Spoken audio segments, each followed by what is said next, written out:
Throughout the Middle Ages, the courts of the rulers played a crucial role in the administration of the country, becoming the center of political and cultural events, the place where intrigues and coups took shape and were conducted, supporting the rulers to greatness or bringing them down. In this video, we will talk about the courts of the Eastern Roman Empire, Venice, Holy Roman Empire, England, and France. The sponsor of this video, Crusader Kings 3, has always been the best strategy game for recreating the Middle Ages and feudalism, but with the upcoming Royal Court expansion, it will allow you to experience all the danger and brilliance of courtly life. All kings and emperors will now have access to a fully visualized courtroom with tons of new mechanics. Have the most grandiose court to gain bonuses, obtain and showcase various religious and cultural artifacts for additional benefits, hold court to hear the complaints of your subjects and judge them, conduct events to make the royal court come alive with conspiracies, commission and fund projects. The expansion comes with a free update that will overhaul the cultural system and adds an inventory system, a favorite from Crusader Kings 2, in a new and improved form. Support our channel and experience all the intrigue of the medieval court by clicking the link in the description or the pinned comment. The imperial court in Constantinople was by far the most prestigious, luxurious, and sophisticated in the medieval world. But behind all the splendor and magnificence, a delicate balance existed, aimed to appease the strongest figures in the empire. On one hand, this was done by a display of power through symbols, architecture, art, regalia, ceremonies, as well as a remarkable level of corruption. For the Eastern Roman emperors, nothing was more important than legitimacy, and they attempted to obtain it by any means necessary. Marriage alliances, generous gifts on each coronation, annual salaries for all key figures of the state in the form of gold and silk, and building projects were all necessary to gain favor with the aristocracy and clergy. But additionally, the ruler had to prove their military prowess by going on campaigns.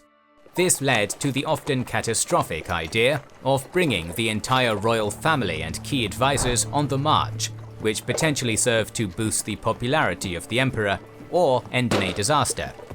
The basileus also had to show piety and mediate religious conflicts, host public events like chariot races and festivals to appease the commoners, while avoiding plots and conducting foreign affairs. But as long as the head of state was popular, they had an incredibly efficient bureaucratic system that was quite capable. The government consisted of many offices in charge of different aspects of the state. The Sacellarios was the general fiscal advisor. The prefect was the supreme judge, while the quaestor supervised travels, forgery and wills, and the parakoimomenos was the chamberlain. Lesser ranks, such as the pinkenes or the cupbearer, canicleos or keeper of the inkstand, were also very valuable, because of their proximity to the monarch. To reduce intrigue, most of these roles were reserved for eunuchs, and despite the practice being officially banned, many noble families castrated their children in the hopes of climbing the social ladder. The court also featured many strategoi or thematic generals, admirals, physicians, astrologers, and other courtiers.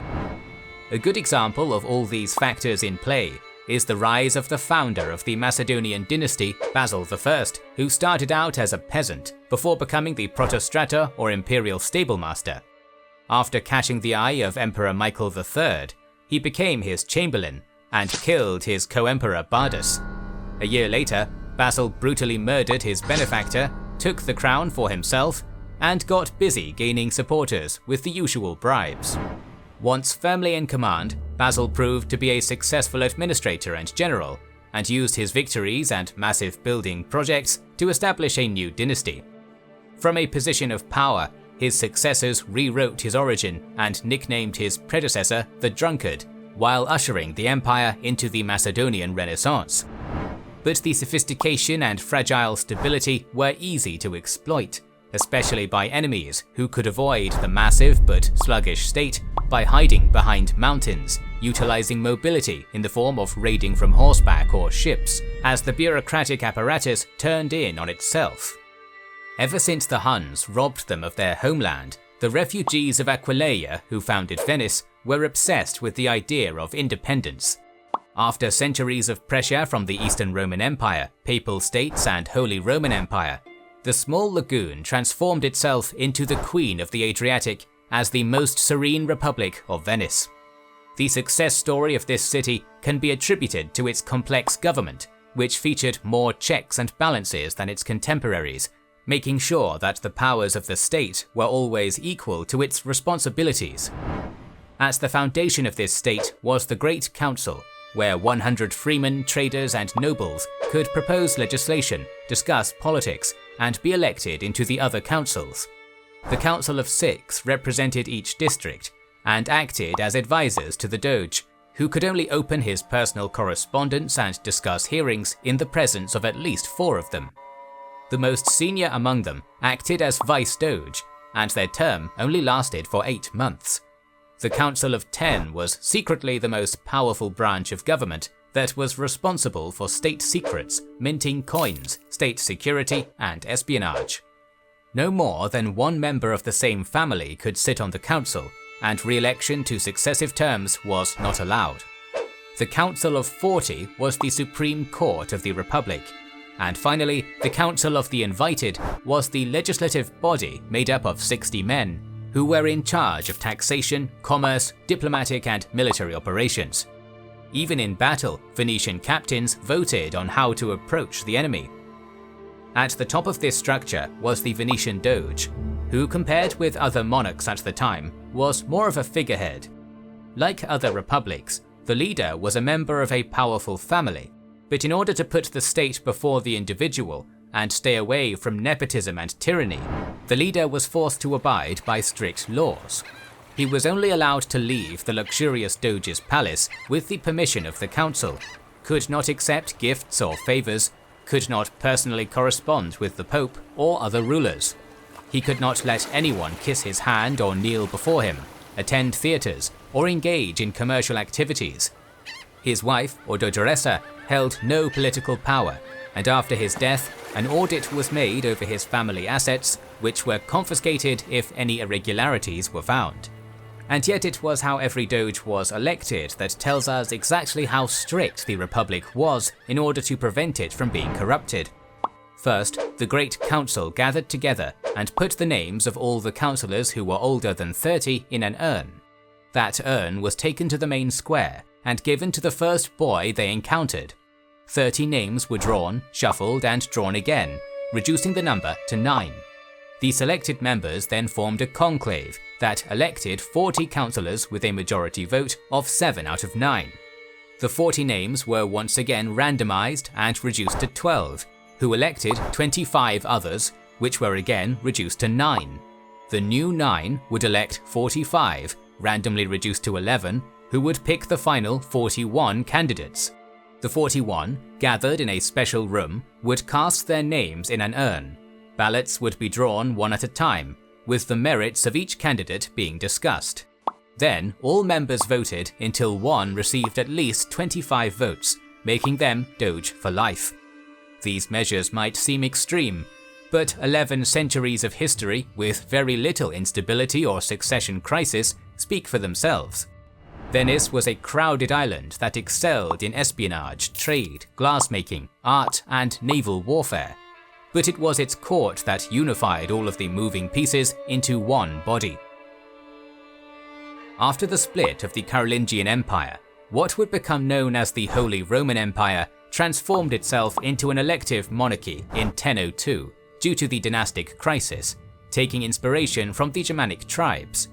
In practice, however, this unruly beast had no constitution, no centralized authority, permanent seat, unified military or purpose, and electors were mostly ceremonial holders who voted on a new dynasty after the previous one had no more male successors. So how did this conglomerate of 100 feudal states over 4,000 cities and towns function amidst conflicts with the papacy, internal infighting, crusades, and external rivalries? Feudalism dominated in Western Europe, but its effects were strongest and endured the longest because the Holy Roman Empire was so decentralized. The ministeriales were at the bottom of the social hierarchy, as members of society who had very few rights and could only receive but not grant fiefs. They received their property from the counts and barons, who themselves got it from secular or ecclesiastical princes who swore oaths to the king or emperor. But there were many exceptions, most notably the free imperial cities, which answered directly to the emperor, but were for the most part independent. The serfs had many responsibilities and duties, but beyond not assaulting their wives or daughters, the lords could do whatever they wanted, as there was no legal code outlining or restricting their power. Coupled with the rough geography and the rise and fall of various dynasties, this led to the fragmented nature of the empire, making it nearly impossible to control. And yet the Golden Bull of 1356 attempted to give some form of structure to the empire by selecting 7 electors who convened in Frankfurt and had 30 days to elect their leader. If they failed to do so, their diet was restricted to bread and water until they agreed upon the candidate. Each elector also held an important office at court. Once selected, the emperor was crowned as King of Germany in Aachen, and later Holy Roman Emperor by the Pope in Rome. His first imperial diet was fixed to be always held in Nuremberg, which acted as the unofficial capital of the empire, and contained most of the precious artifacts like the royal regalia, holy lance, and imperial crown. In reality, most emperors had the difficult task of touring the empire with their court and solving local disputes. They had the power to appoint imperial officers, write and enforce laws, judge trials, impose tolls, mint coins, legitimize children, grant alms, collect taxes, and found mines. Very notably, the emperor could not impose new taxes, start wars, or interfere with the imperial diet. And in reality, most of his responsibilities were delegated to his vassals, especially when he was on campaign. The struggle to win elections and whether the Pope would crown the selected candidate led to bribery, dynastic rivalries, and open warfare all across the empire, keeping it mostly fixed on itself.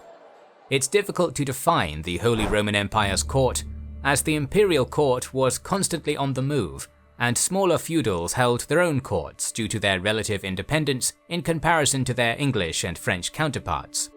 Habsburg centralization changed it somewhat, as this dynasty, that would rule the empire the longest, would attempt to solidify their control over the nobles by having a more stable court system in Vienna. Between the 5th and 8th century, England was divided into 7 kingdoms in what is now known as the Heptarchy. Each of these Anglo-Saxon kingdoms was ruled by a king who assembled his very own advisory council called the Witenagemot or Witan. These councils varied over time and place, but were an essential element of efficient governance. King Alfred the Great and his advisors were responsible for the Code of Laws, written in 120 chapters, and after the unification of England in 927, the members of the Witan became some of the most important figures in the realm, as they formed policy on administrative, military, and religious matters. It was composed of archbishops, bishops, earls, and thanes, who were appointed for life, as well as members of the royal family. They could only meet after they were summoned by the king at any given location, which was usually on royal estates, but meetings were also held on rocks, hills, and meadows which had religious or historical significance. The council could confirm successors, elect and depose kings, take control over the kingdom during times of crisis, and was essential in representing the elite members of society, while also providing continuity from one monarch to the next. Even after the unification, local witans were assembled in the former kingdoms, which transformed into earldoms. Earls had authority over their own region, and could collect taxes and fines as long as they paid 2/3 of them to the crown. The title was not hereditary, but assigned by the king, who also required its holder to administer justice in his holdings, raise armies when called upon, and follow the king's commands. The constant raids and decentralization of England made it difficult for the monarch to project power over the country without the right advisors. Such a calamity struck the kingdom when Ethelred the Unready was succeeded by the Dane Knut the Great after the Witan elected him. Not long after, an already unified and stable English kingdom was annexed by William the Conqueror, who abolished the Witan and broke down the earldoms into smaller pieces called shires, which were administered by the sheriffs, who answered directly to the king. As feudal representation in the government decreased and lands were confiscated, many rebelled, which led to more land being redistributed until nearly 90% of the high-ranking positions were held by Normans. The combination of Norman and Anglo-Saxon laws, culture, language and society led to a very distinctive kingdom, the only Western state which was made up of feudal holdings, yet was a centralized polity and also collected the Danegeld or land tax. A wealthy treasury and permanent administrative centre were established in London, while the rest of the kingdom was surveyed, detailing over 13,000 locations spread over shires, each of which had its own justiciary.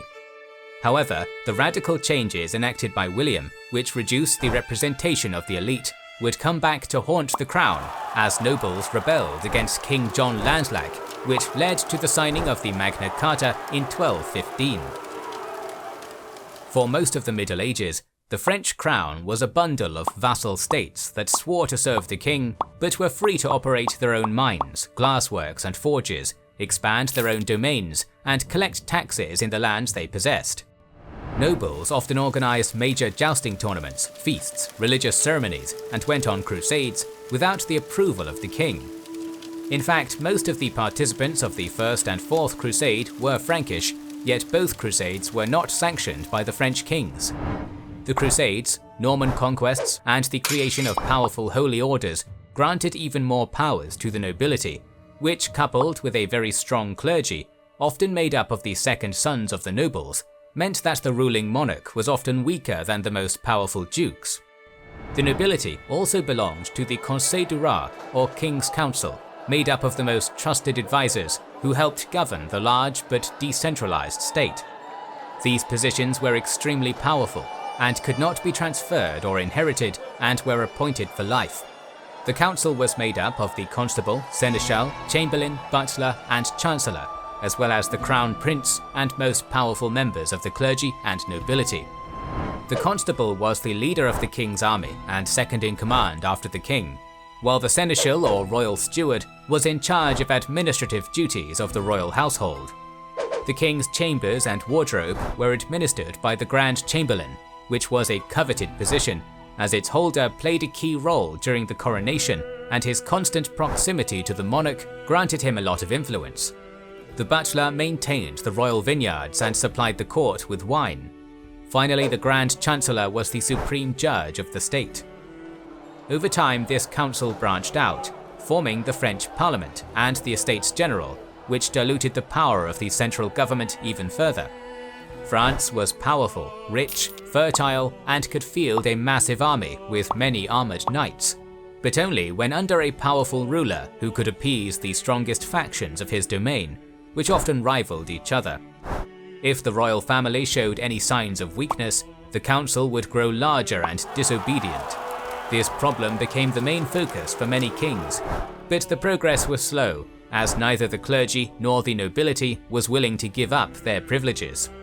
Careful maneuvers, squashing down rebellions, buying titles, expanding the powers of the emerging middle class, and above all strategic marriages slowly expanded the royal domain, but led to new problems. An excellent example showing all of these pieces at play is the series of long Capetian reigns spanning 254 years from Philip I to Philip IV between the 11th and 13th centuries. These 8 French monarchs slowly expanded the royal domain and made huge improvements with the help of their highly educated civil servants. A French navy was built, a legal code was established, vassals were annexed, and Paris grew to become one of the most important cities in Europe. But then 4 monarchs died in the span of 8 years after the scandalous Tordinel affair, which set the stage for the 100 Years' War. That succession crisis would once again fragment the country and erode most of the authority of the kings who desperately fought against English invasions. Next week we'll talk about the non-Christian courts and how they operated, so make sure you are subscribed and have pressed the bell button to see it. Please consider liking, commenting and sharing, it helps immensely. Our videos would be impossible without our kind patrons and YouTube channel members, whose ranks you can join via the links in the description to know our schedule, get early access to our videos, access our Discord, and much more. This is the Kings and Generals channel, and we will catch you on the next one.